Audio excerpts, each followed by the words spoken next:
umalis na. Oh, Hindi pinalitan na ng ibang kulay ng kabayo dahil yung isang kabayo hindi pa sanay yun. Ito muna si Kweke, si Tinaw, si Tinaw. Yan, nilagyan niya ng siya. Kapag sanay yung kabayo sa pagkakaryada, hindi talaga gumagalaw. Oh. Parang ano lang, simple dahil sanay na sanay. Yung kabayo na hindi sanay, masyadong magalaw at malikot. Kailangan pa yung i-train ng ilang ulit para masanay. Yung ugangan ko naglinis ng pananim, mga gulay, para nag-harvest kami dito ulit. Pag nag-harvest ay meron kaming ulamin. Nakita nyo naman yung mga takway, masyado nang mataba. Kapag nadaanan yan, ubos yan. Kapag nadaanan yan ng iba. Pero hindi pa namin kinuha kasi pararamihin namin. Mas maganda siguro dito, lagyan ito ng babala, mga kabilangoy. Kaso yung mga taong dumadaan dito ay walang babala. Yan na. Uy, parang ano, solo flight ito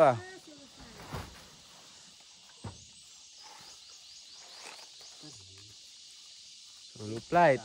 Parang walang kumpiyansa to. Meron. No? Ang tataba talaga ng takway. Ito yung kanyang similya sa ugat ng takway. Yung hindi kinuha. Lagyan natin yan ng karatula. Meron na pala ditong okra.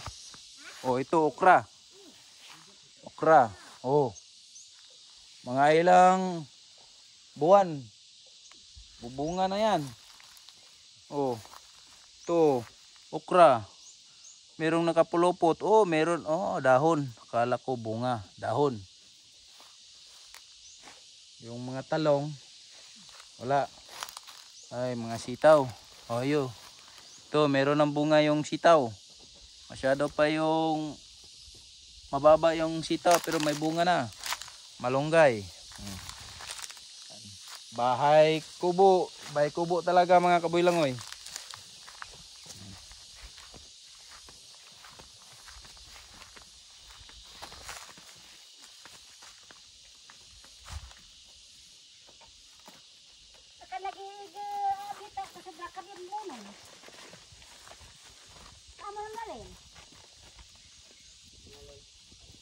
Biraya ba? Basta sabi ka ni Bono, lakan siya kami doon. Ano kinakain ng aso? Shhh! Anong ginagain mo? Ha? Baka lason yan.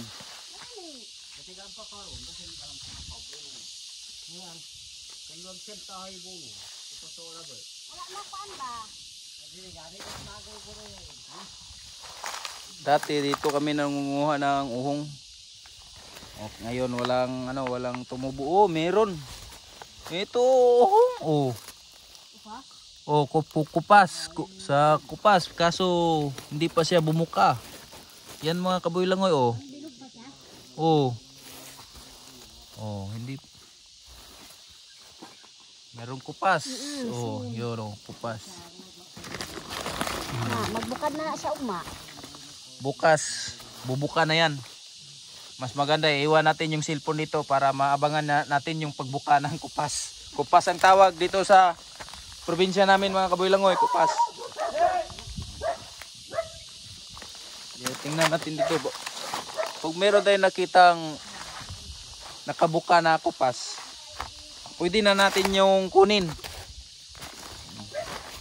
Pag meron. Balik na tayo sa nagkakaryada. Dahil hindi tayo sanay, magbibideo lang tayo.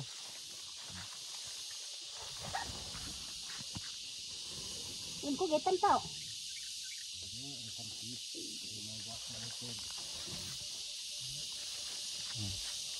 Yan, pinapalabas na yung Put na kami. mga sako ng kupras. Person, tangan sa be. Ha? Kat, di ni ko pason, buo. Buo, buo. Nga, dilo. Ay, tulak. Diri ka sa tunga butang sa inyo pan. Kapit ka nga kung baga. Nga, di patuban diri para pasing pan. Asa man? Pagakwat. Ganito lang paghakwat oh.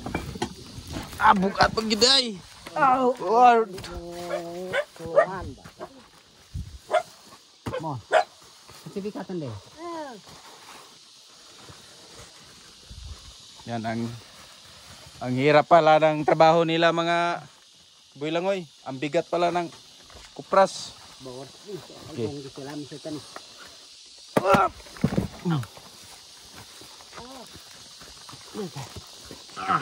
Nasa na?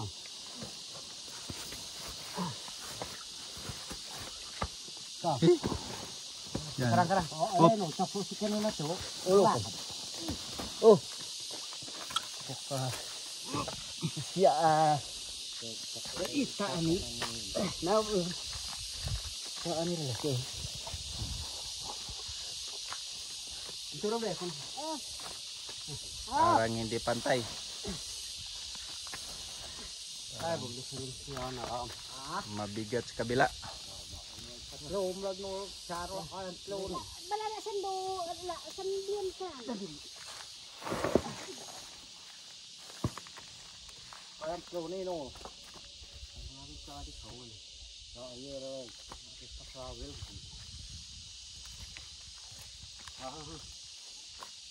Mau huruman.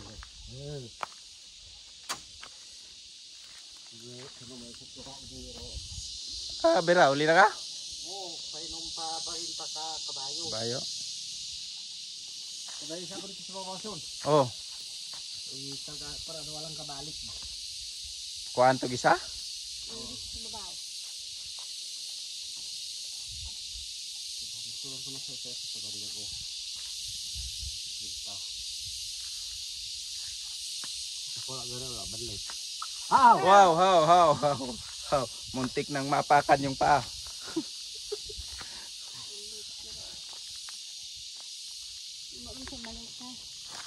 Yan o, kapag sanay talaga yung kabayo sa mabibigat, stay put lang siya mga kabuilangoy.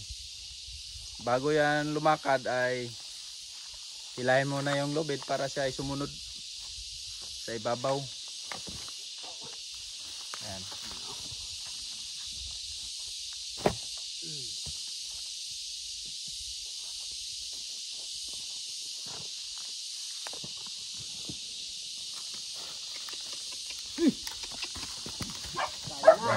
Yan na. Lumakad ang aso. Ay aso, kabayo pala. Yan. Pupunta tayo doon sa ibabaw yung may dalawang sako. Balikan natin doon mga kabuilangoy.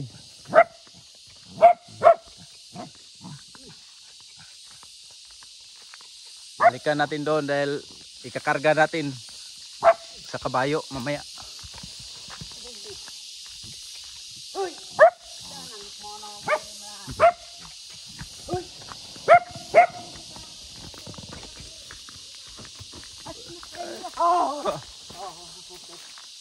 Agoy, sayang yung mga maliliit na mais.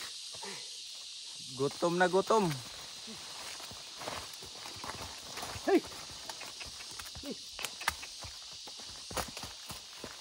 Hindi alam yung daanan mga kabuilangoy. Dumaan sa ibang.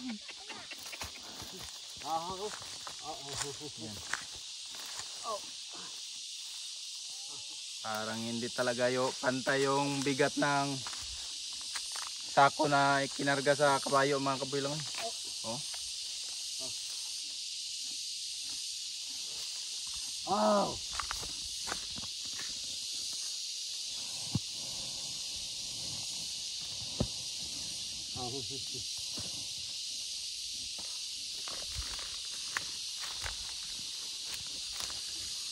Ha? Oh. Oh. Ito yung kanina na kabayo, yung ating Ha.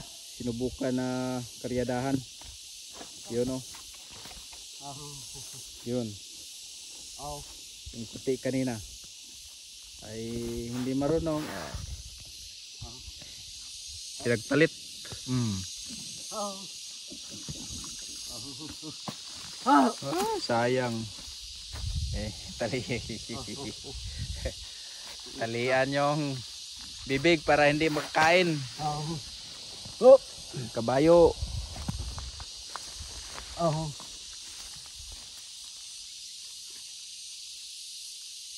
Oh.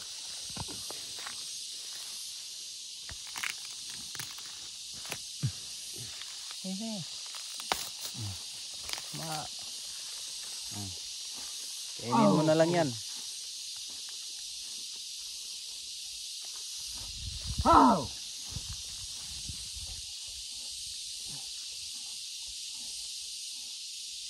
Masyado palang maiksi.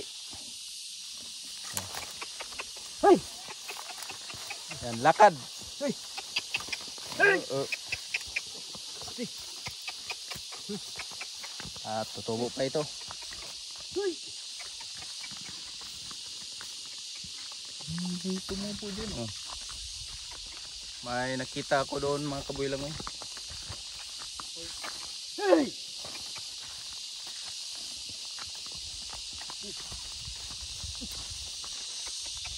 Balaan si. Hey. Mamaya babalik tayo dito at pupuntahan natin yung kahoy na yan na patay mga kabuilang dahil may nakita akong kabuti na tumubo doon.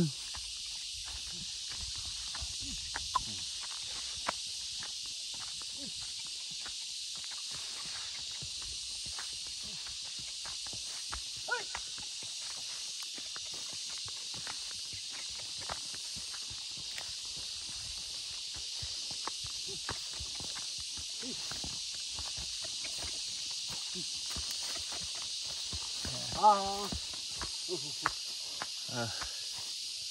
Hindi nga pantay yung kanyang dami at ay, Ah. agoy. Anak kayo.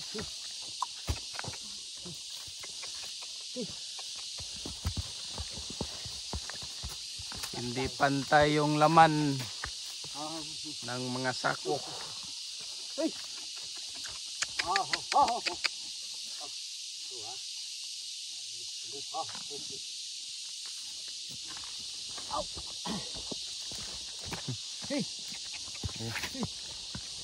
Yan. Yan. Sigurado na yan. Lalakad na yan kasi may nagririnda na ng kanyang bibig. May nagmamanubela kung saan pupunta yan.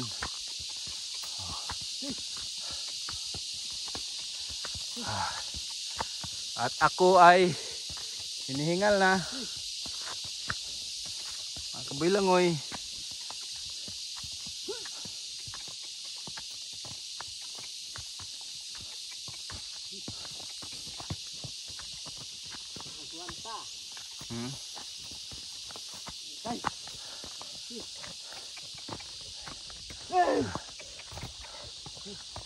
Parang hinihingal na rin yung kabayo. Lalo na kapag siguro kapag tatlo yung nilagay natin dyan, iiyak na yung kabayo. Kasi yung kabayo na yan ay bata pa. Pila pa nakatuig pa? Oh, mga 8 years na pala yung kabayo. Yung kabayo mga kabuilangoy kapag maganda pagkaalaga at malusog, aabot yan ng 30 years at 25 years bago mamatay yung kabayo. Kung babae yung kabayo mo, mas maganda. Kung sa ganyang mga edad 25 at 30 years, Dahil maraming maanak na kabayo. Mga kabuilangoy. Ayan.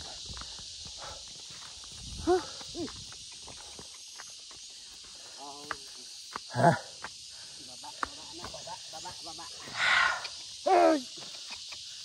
Grabe. Hinihingal.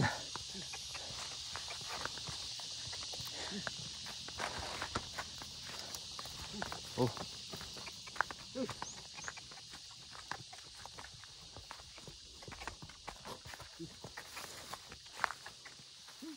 Oh, inuupinsa na pala ito. Patayin.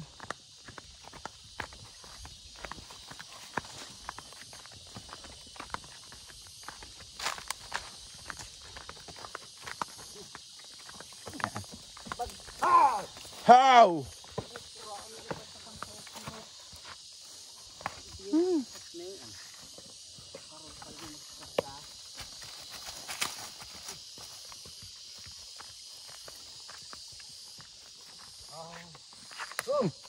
Yan.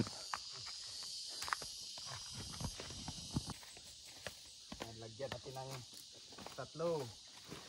Ay, tayo ko ah. Oh, unahin mo. Tulak. Yaw. Oh, oh. Wow. Hindi kaya. Magpalayok kuro. Na, oh. Ito gyapon sa ubos maguna. Oh. Oh. Oh.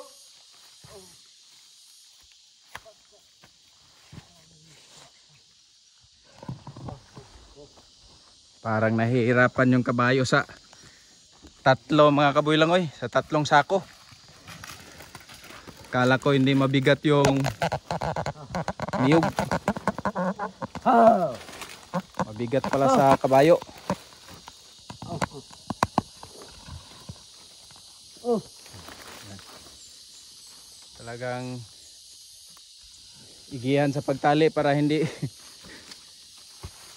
hindi mahulog yung mga sako-sako.